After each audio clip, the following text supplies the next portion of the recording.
Hello les filles, je vous retrouve aujourd'hui pour une story time. En ce moment j'en regarde et je trouve ça assez marrant, des histoires complètement what the fuck. Donc aujourd'hui je vais vous raconter une histoire qui m'est arrivée. Donc c'était un psychopathe qui a essayé de m'embrasser en fait. Et il y a d'autres choses que je vous dirai donc par la suite pour garder un peu de suspense. C'est vraiment du racontage de vie en soi. Moi j'aime bien raconter des petites histoires comme ça drôles, ça m'arrive souvent. J'ai la poisse, je suis complètement maladroite, donc j'en ai plein à raconter. Donc celle-ci c'est une histoire qui s'est passée lorsque j'étais au collège, je devais avoir 11 ou 12 ans. C'est une histoire qui elle m'a traumatisée pendant au moins un an je crois. Limite je voulais mettre un foulard après, Pour cacher ma tête, je me suis dit peut-être j'ai un souci parce qu'en fait cette année-là, il m'arrivait 3 histoires complètement flippantes avec des inconnus dans la rue et je me suis dit c'est pas possible, je les attire. L'histoire a commencé... Comment? En fait, on habitait dans l'Aube à cette époque-là, à Troyes.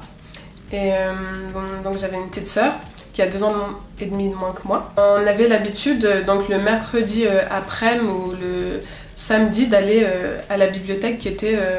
vraiment pas loin. Donc c'était un mercredi, je pense, après-midi, on n'avait pas cours, donc on y a été avec ma sœur pour lire des bouquins, on passait l'après-midi là-bas des fois. Donc tout se passe bien.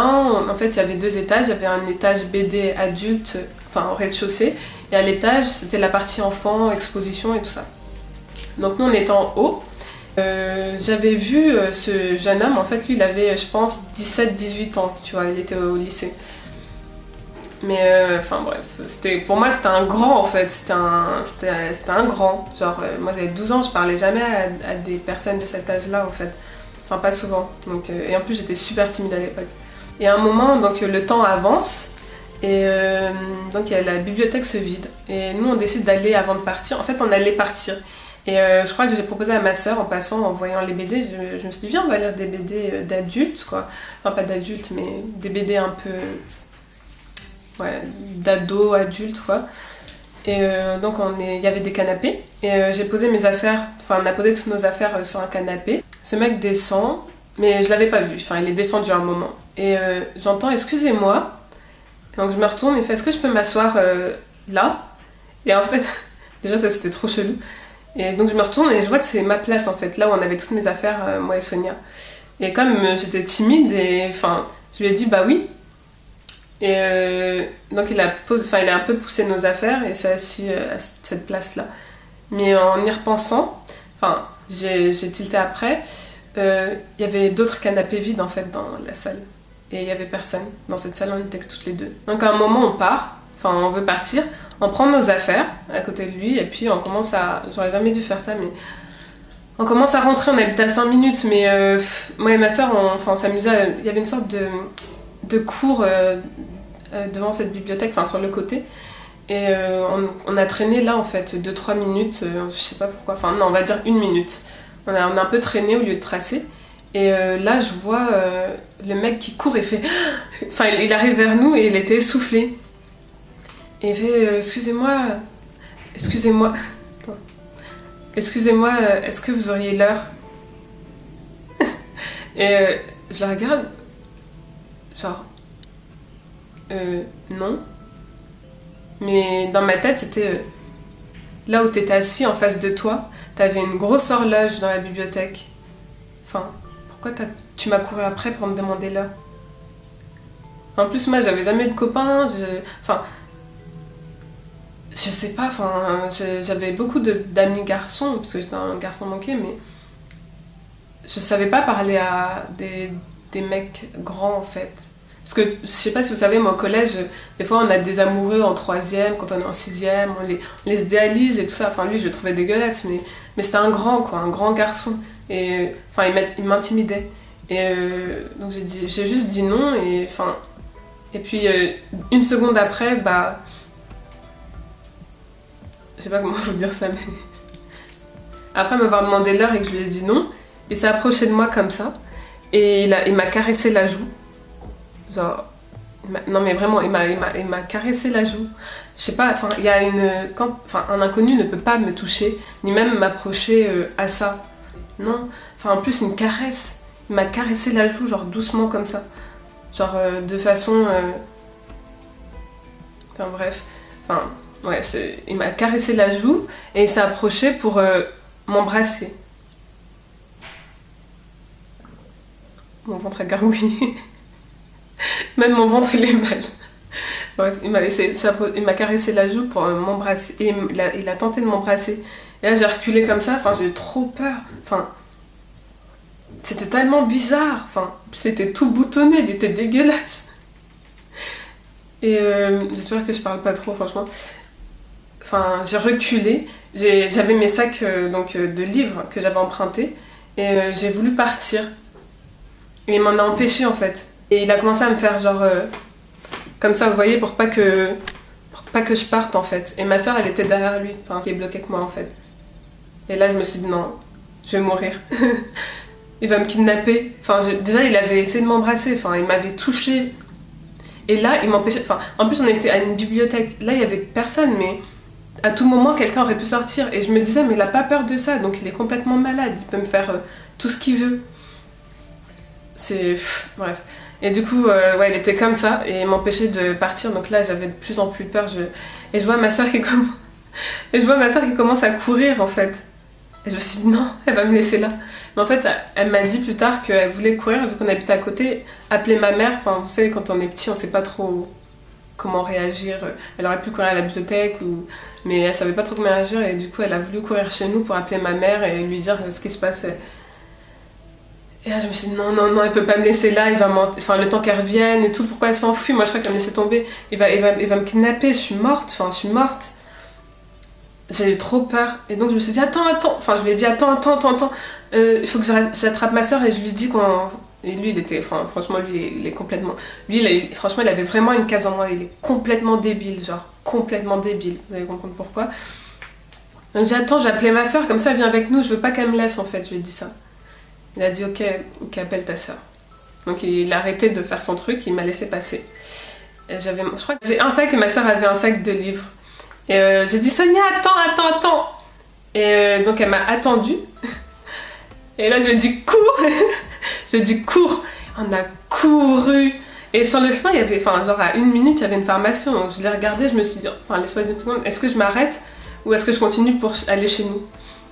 Et non, on a continué parce qu'on avait trop peur. Et il nous coursait. Enfin, c'était une rue, c'était limite une avenue, le truc. Enfin, genre, il y avait plein de voitures. Il avait pas peur, le mec. Donc, je me disais, c'est un malade. Genre, il assume de courir après 2 filles. Alors qu'il y a plein de voitures, des pharmacies, des commerces. Enfin, c'est un malade, quoi.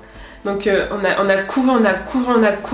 On est arrivé donc au niveau de notre bâtiment où il y avait une pente pour... En fait, il y avait une pente. Après, il y avait un grand terrain de basket. Et après, il y avait donc l'immeuble. Et on a couru, on a descendu la pente. Il était juste derrière nous. Et je crois que dans la pente, j'ai dit, Sonia, lâche tes livres. J'ai dit à ma soeur, lâche tes livres. J'ai lâché le mien, on les a lâchés comme ça, on a couru. Non, mais trop bien. On est monté, on a toqué chez nous, il n'y avait pas nos parents, je me suis dit, on est morte. Enfin, on savait pas où il était en fait. On savait juste qu'il nous avait coursé pendant un moment. Donc on monte tout en haut. Et là, en fait, on avait une femme de ménage dans l'immeuble. Et cet appartement-là était encore vide, il n'y avait pas mon ami. Et dedans, il y avait une femme de ménage qui nettoyait. Donc on lui dit, excusez-moi s'il vous plaît, est-ce qu'on peut rester avec vous parce qu'il y a un mec qui nous a coursé, on a trop peur et tout ça. Et elle fait, ah, ok, restez avec moi. Et du coup, elle a voulu voir s'il était là en bas de l'immeuble ou s'il était encore là. Donc on ouvre la fenêtre et on le voit. Et il était tout seul sur le terrain de basket avec nos 2 sacs de livres. Et il fait, ah, vous avez oublié vos livres, descendez, je vais vous les donner, genre, comme un mec tout gentil, enfin, genre, excusez-moi, je crois que vous avez perdu quelque chose, tu vois. On était là, mais non, il est fou, il croit vraiment qu'on va descendre. Enfin, bref, ouais, voilà. En gros, c'est ça l'histoire, mais genre, ouais, ça faisait flipper. Et, ah oui, j'ai aussi oublié de vous dire, donc on n'est pas descendu et au bout d'un moment, je sais pas combien de temps après, il est parti et il a laissé les livres donc dans la cour. Donc voilà, histoire traumatisante pour moi, j'ai raconté ça à mes parents et tout. Et comme Troyes, c'est une petite ville, bah genre dans la même année, un peu plus tard, je le vois dans le bus. Dieu merci, j'étais avec ma mère. Mais, enfin, tellement ça m'a traumatisé, mon cœur, il a commencé à battre. Limite, j'arrivais plus à respirer. J'ai pas su dire à ma mère... Excusez-moi. J'ai cru que j'allais roter, pardon. J'ai pas su dire à ma mère que c'était lui, en fait. Enfin, 2 ans plus tard, je pense, donc... j'avais grandi, j'avais plus peur de lui, en fait. Enfin, même si je le croisais. Et une fois, j'étais donc à un endroit où tous les bus se rejoignent, en fait, en plein centre-ville. Et j'étais, je sais pas si j'étais toute seule ou avec quelqu'un, bref, j'étais assise à un arrêt de bus. Et je le vois passer avec 2 petites Asiates. Enfin, donc là, il devait avoir 20 ans, je pense. Et il était tout seul avec 2 Asiates. Elles avaient toutes les 2 moins de 10 ans. Et j'étais choquée. Enfin, personne n'y avait prêté attention parce que...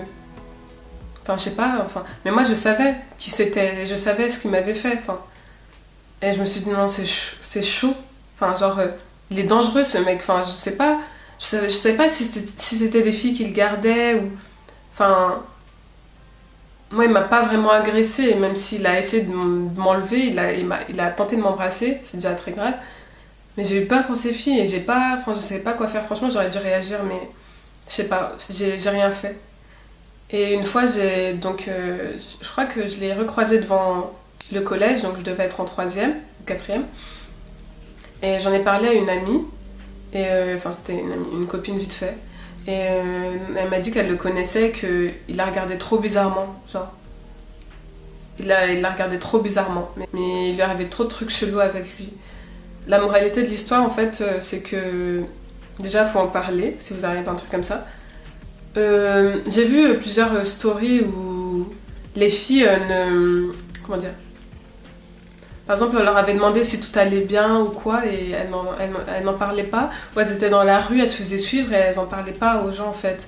Et si vous voyez un commerce ou quoi, n'ayez pas honte, rentrez dedans, même si c'est un inconnu, un vieux, un enfant, restez pas tout seul. Ouais, faut parler à quelqu'un dans la rue, vraiment c'est très important.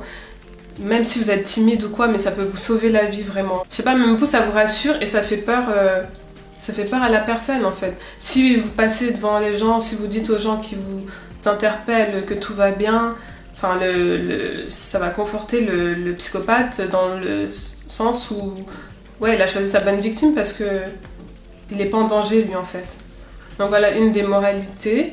Et l'autre moralité, c'est une chose que je n'ai pas faite. C'était pas la première fois qu'il faisait ça, je pense, et c'était pas la dernière fois. J'aurais dû en parler, je sais pas si on peut en parler à la police ou quoi, mais je pense que même si on a l'impression que ça sert à rien, j'aurais peut-être dû parce que je sais pas, s'il a fait des choses graves, ou s'il est dangereux, ou... Tu vois, vous voyez, moi je pense que j'aurais dû en parler, parce que je suis sûre que s'il y a des filles qui ont été dans la même situation que moi, il y a de fortes chances qu'aucune n'en ait parlé, donc lui il continue son truc tranquillement. Et ça, maintenant avec le recul et surtout en ayant vu les fous, qu'il y avait trop de fous dans ce monde, je me dis mais non, on peut pas les laisser s'en tirer comme ça, il faut qu'ils soient punis. Même si, je sais pas, faut leur foutre la honte. Maintenant moi c'est ce que je fais. Donc voilà, bref. Voilà, c'était ma story time, j'espère que ça vous a intéressé, j'espère que c'était pas trop long. Et si vous en voulez d'autres, n'hésitez pas à me le dire, dites-moi si ça vous a plu ou pas. Et donc aussi, je voulais vous dire que j'avais filmé un lookbook, donc si ça vous intéresse, n'hésitez pas à vous abonner à ma chaîne, ça va arriver, le montage est déjà commencé, donc et je vous retrouve très vite. Gave 'em all a chance, that shit it goes.